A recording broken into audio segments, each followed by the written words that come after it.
Hello বন্ধুরা, welcome back to my YouTube channel Nandini blogs. তো তোমরা সবাই কেমন আছো? আশা করি ভালো আছো, আমিও ভালো আছি। তো চলে এলাম তোমাদের কাছে আবারও একটা নতুন ব্লগ ভিডিও নিয়ে। এখন বাজে সকাল 6:30 মতন। তো এখন থেকে আমি ব্লগটা স্টার্ট করলাম, আর তোমরা ভিডিওটা স্কিপ না করে পুরোটাই দেখতে থাকো। তো আজ সকাল সকাল ঘুম থেকে উঠে এই যে ব্রাশ নিয়ে চলে এসেছি এখন উঠোনে।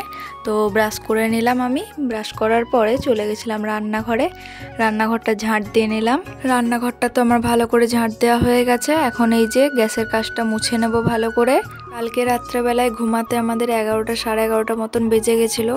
তো কালকে রাত্রেবেলায় বাসনগুলোও আছে, সেগুলো মাজা হয়নি, সেগুলো ধুতে হবে আজকে। আর এদিকে দেখো গ্যাসটা মুছে একেবারে চা বসিয়ে দিয়েছি, আর একদিকে দুধটা বসিয়ে নিয়েছি। দুধটা কালকে কাটছিল তো একটু পাড়া ছিল, ওইটাই গরম করে নিচ্ছি। সকাল সকাল আজকে দুধ চা খেয়ে নেবো আমি। চা খাওয়ার পরে চলে গেছিলাম ফুল তুলতে।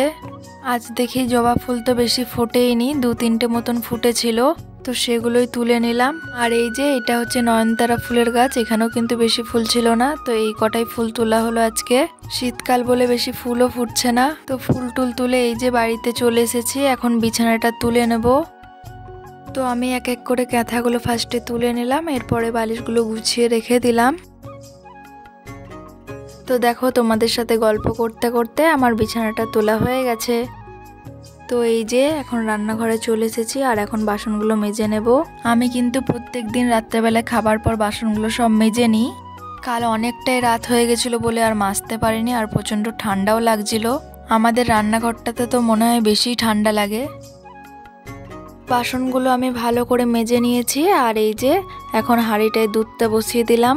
একটু আগে দুধটা দিয়ে গেল।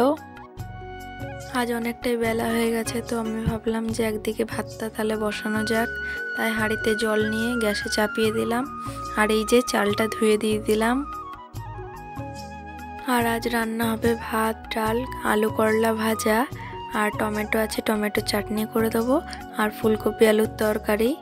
তো আমি রান্নাটা বসিয়ে সবজিপাতিগুলো সব কেটে নিয়েছি। আর এইদিকে এই যে দুধটা ফুটে গেছে, তাই গ্যাসটা অফ করে দিলাম।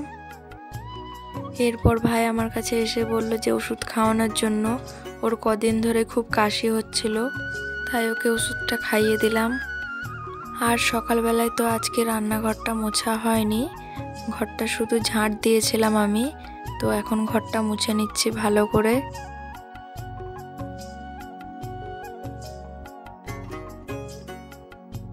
তো দেখো বন্ধুরা, আমি ঘরটা মুছে নিয়েছি। আর এই যে এখন একদিকে ডালটা বসিয়ে দেব, একদিকে তো ভাত হচ্ছে। আজ মসুর ডাল করব, তো এটা আমি কুকারেই করছি। তো এদিকে ভাতটা আর ডালটা বসিয়ে বাড়িতে চলে এসেছি। এখন বিছানাটা ঝেড়ে নেব ভালো করে। সকালবেলায় যদিও আমি ঝেড়েছিলাম, বিছানাটা তোলার পর তাও একবার ঝেড়ে নিলাম। বিছানা ঝাড়ার পর ঘরটা ভালো করে ঝাড় দিয়ে নিচ্ছি। এখন আমি ঘরটা মুছবো। শীতকালের সময় দিনটা কিভাবে যে পার হয়ে যাচ্ছে কিছু বোঝাই যাচ্ছে না। তো দেখো ঘরটা আমি ঝাড় দিয়ে নিয়েছি, আর এখন এই যে বারান্দাটায় চলে এসেছি। বারান্দাটা এখন ঝাড় দিয়ে নেব। তো ঘরটা ঝাড় দেওয়া হয়ে গেছে। এরপরে আমি রান্নাঘরে গিয়ে ভাতটা নামিয়ে দিয়েছিলাম। তো এখন এসে ঠাকুর ঘরটা মুছে নিচ্ছি ফার্স্টেই আমি। ঠাকুর ঘরটা মোছা হয়ে যাওয়ার পরে ঘরে চলে গেছিলাম, তো ঘরটা মুছে নিলাম। আমি প্রতিদিনই ভাবি যে সকাল সকাল উঠে তাড়াতাড়ি কাজ বাজ সেরে ফেলবো, তারপরে তাড়াতাড়ি খেয়ে নেবো, 1টা-2টোর মধ্যে ভাত খাওয়া যেন হয়ে যায়। কিন্তু সেটা আর হচ্ছে না, খাবার খেতে খেতে 3টে মতন বেজে যাচ্ছে। দিনটা এতটাই ছোট হয়ে গেছে, কখন যে টাইমটা কেটে যাচ্ছে কিছু বোঝাই যাচ্ছে না। ঘরটা মুছেই চলে এসেছি রান্নাঘরে।